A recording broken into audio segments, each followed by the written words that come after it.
Vamos passar agora ao estudo de Gálatas, capítulo 5, versículos 13 a 15, cujo título de orientação dado pela Almeida Revista e Atualizada é A liberdade é limitada pelo amor. Dê uma pausa no vídeo agora, faça sua oração pedindo a iluminação do Espírito Santo e volte para prosseguirmos com o estudo. Vamos lá, veja como Paulo começa aqui, o versículo 13. Porque vós, irmãos, fostes chamados à liberdade. Aqui é como se Paulo estivesse justificando aquele desejo de algo ruim aos judaizantes, aquele desejo que nós vimos no último estudo que fizemos, onde Paulo deseja que os judaizantes sejam mutilados, em algumas versões sejam castrados, algo chocante. Então ele começa a sua palavra aqui como que explicando por que ele desejava algo ruim para os judaizantes. A explicação dele é a seguinte: porque vós, irmãos, fostes chamados à liberdade. Então, como os judaizantes estavam querendo tirar a liberdade que os gálatas tinham em Cristo, porque nós sabemos que todo crente, quando ele se converte, ele é chamado à liberdade de observar a lei como meio de justificação.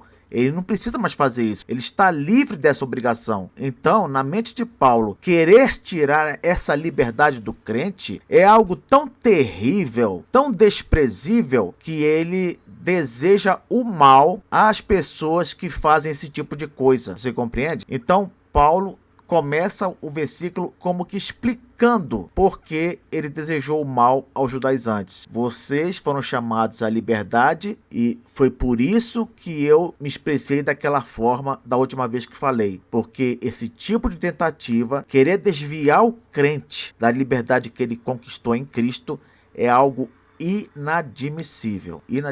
Aí o apóstolo continua já passando para outro assunto. Porém, não useis da liberdade para dar ocasião à carne. Que o crente é livre da observância da lei como meio de justificação, isso é certo.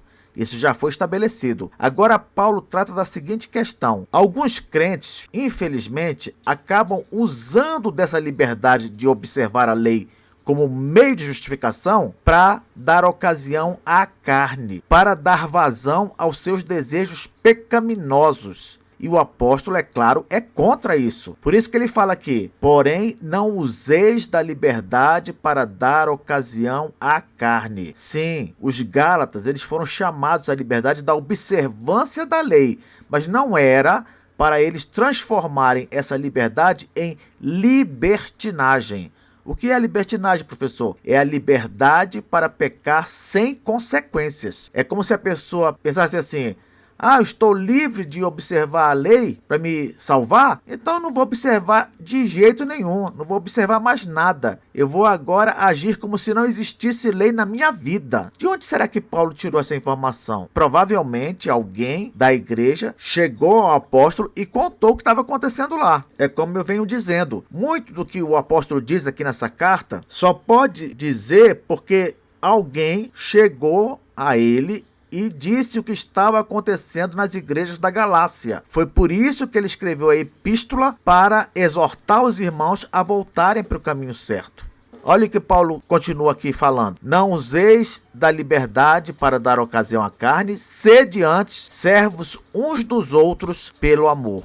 Agora vamos ver como funciona a dinâmica da vida daqueles que foram salvos pela graça, quando creram em Cristo. O apóstolo Paulo está explicando aqui para eles que quando eles conquistaram essa liberdade de observar a lei como meio de justificação, isso não aconteceu para que eles pudessem pecar à vontade. Não. Isso aconteceu para que eles agora voluntariamente se tornem servos uns dos outros pelo amor. Que coisa, hein? Presta atenção. A pessoa salva unicamente pela fé em Cristo, aquela pessoa que deixou de ser escrava da lei como meio de justificação, ela deve continuar escrava, digamos assim, mas dos outros. Como assim, professor? A pessoa que se livrou da obrigação de observar a lei como meio de justificação, ela não é mais escrava disso, mas ela deve permanecer escrava dos outros, deve servir aos outros pelo amor. Por isso que o título de orientação aqui, que a Almeida Revista e Atualizada deu para esse trecho dos versículos 13 a 15 é o seguinte: a liberdade é limitada pelo amor. Você está livre de observar a lei como meio de justificação, mas essa liberdade que você tem agora, ela é limitada. Não é para fazer o que você quiser, não.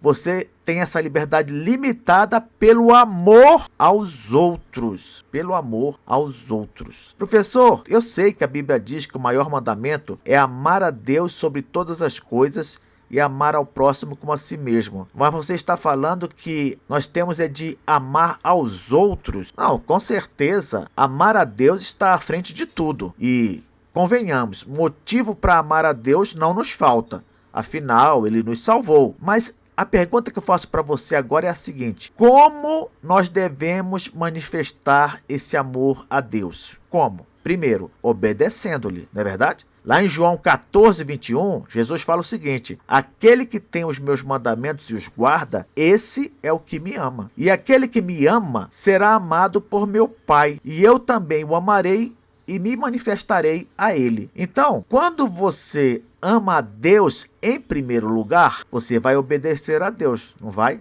E qual é o mandamento principal da lei depois de amar a Deus? Qual é? É amar ao próximo como a si mesmo. Então você demonstra o amor que você tem a Deus quando você obedece a Deus amando ao próximo como a si mesmo. Para demonstrar nosso amor a Cristo na prática, nós só precisamos obedecer a um mandamento. Já pensou nisso? Que é amar o próximo como a nós mesmos. Não é isso que Paulo diz no versículo seguinte? Olha só, versículo 14. Porque toda a lei se cumpre em um só preceito, a saber, amarás o teu próximo como a ti mesmo. Quem ama ao próximo como a si mesmo não vai roubar, não vai furtar, não vai matar, não vai levantar falso testemunho, não vai cobiçar nem adulterar. Afinal, se fizer isso, a pessoa está provando que ela não ama o outro, ela não ama o próximo. Observe também que amar, enquanto mandamento bíblico, não tem a ver com sentimentos, não. Tem a ver com atitudes, com fazer ou deixar de fazer. O exemplo clássico do que eu estou falando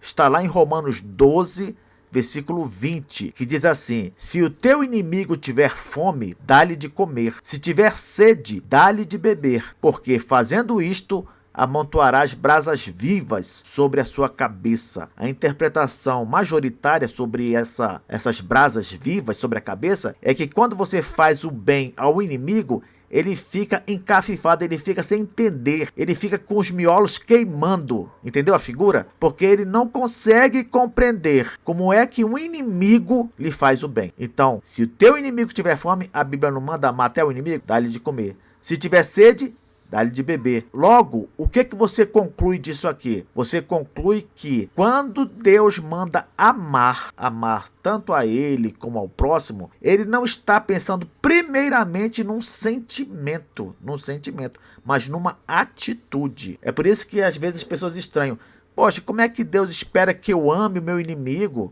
Eu não mando nos meus sentimentos. A pessoa diz isso porque ela está acostumada a viver num mundo que considera que amar só tem a ver com emoção, mas não é assim na visão bíblica. Amar tem a ver com atitude. Portanto, podemos concluir essa parte aqui pensando o seguinte: o maior mandamento é amar a Deus sobre todas as coisas. Ok, então vamos amar a Deus sobre tudo. Como é que eu amo a Deus? Eu amo a Deus obedecendo a Deus. É assim que eu faço. Amo a Deus obedecendo. O próprio Jesus disse: aquele que tem os meus mandamentos e os guarda, isto é, e os observa e lhes obedece, este é o que me ama. Tá bom, então eu vou cumprir o primeiro mandamento, que é amar a Deus sobre todas as coisas, obedecendo. O que eu tenho de obedecer? Ao que eu tenho de obedecer? Você, na prática, só precisa obedecer a um mandamento para mostrar que você ama a Deus sobre tudo. A um mandamento. Qual mandamento? Amar ao próximo como a si mesmo. E por que é dito na Bíblia que basta obedecer a este mandamento? Porque quando você ama ao próximo como a si mesmo, você cumpre todos os mandamentos da segunda tábua da lei, aqueles mandamentos relacionados às pessoas. Porque você não vai roubar ninguém, você não vai matar ninguém, você não vai adulterar, etc. Finalizando, o apóstolo diz assim: se vós, porém, vos mordeis e devorais uns aos outros, vede que não sejais mutuamente destruídos. Olha que palavra. Se vós, porém, vos mordeis e devorais uns aos outros. É óbvio, por essa palavra do apóstolo aqui, que os Gálatas estavam bem divididos lá na igreja, não é? E faz sentido, porque certamente havia aqueles que estavam do lado dos judaizantes e havia aqueles que permaneceram do lado de Paulo. O problema é que essa discórdia, ela estava tão grande que ambos os grupos estavam se destruindo. O que é que Paulo concluiu com isso? Ninguém sairia vencedor. Em outras palavras, era mais uma preocupação para o apóstolo. Diante dessa situação, Paulo dá a receita para que pelo menos o grupo dos ainda crentes não se deixe levar pela briga. É isso que nós vamos ver a partir da próxima aula. Até lá!